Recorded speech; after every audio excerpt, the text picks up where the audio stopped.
Tumawag nga si Gerald Anderson sa talent manager at showbiz columnist na si OG Diaz upang linawin ang ilang usapin kaugnay ng breakup nila ni Julia Barreto.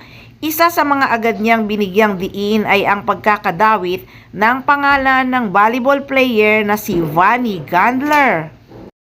Giit pa nga ng aktor, matagal na raw itong Vanny Gandler issue, pero ito'y wala raw katotohanan talaga, ni hindi nga raw niya ito kilala ng personal o nakakausap o nakaka-text o katawagan.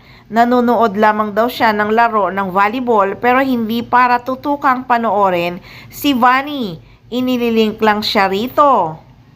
Sabi pa nga ni Gerald na ibang dahilan ng hiwalayan nila ni Julia Barreto at inako rin niya na siya ang may kasalanan ng breakup nila ni Julia.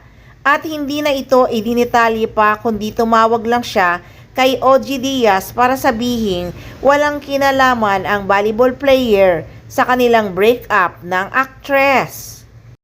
Aminado rin si Gerald na labis siyang naapektuhan ng mga negatibong komento. Pag-amin pa nga ni Gerald, durog na siya sa mga naglalabasang bashing sa kanya.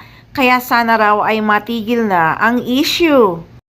Sa huli, sinabi pa ng aktor na mainam ding magsalita ang naturang volleyball star. Maganda na din daw kung maibigay din ni Vanny ang kanyang side para linawin ang issue. Gayunpaman, kamakailan lamang ay kinumpirma nga ng Star Magic ang hiwalayan ni na Julie at Gerald. Bagay na matagal na raw umanong alam ni OG Diaz. Matatandaang minsan na siyang nabansagan na patron ng hiwalayan. At ngayon isa umano si OG na naturang nakapagbalita na di umano'y tapos na ang relasyon ng Gerald. Pero spotted kasi daw ang aktor na bumisita sa burol ng yumaong tiyuhin ni Julia na si Mito Barreto. Nakita si Gerald na nag-selfie kasama ang nagngangalang si Mark Garcia na agad namang shinare ang litrato sa kanyang Instagram stories kamakailan lang. At sumunod nga na chika ay nagkabalikan na nga daw sina Julia Barreto at Gerald Anderson. Dumating daw kasi ang dalawa ng mga 7 PM sa wake ni Mito Barreto. Tapos after midnight sabay din daw umalis.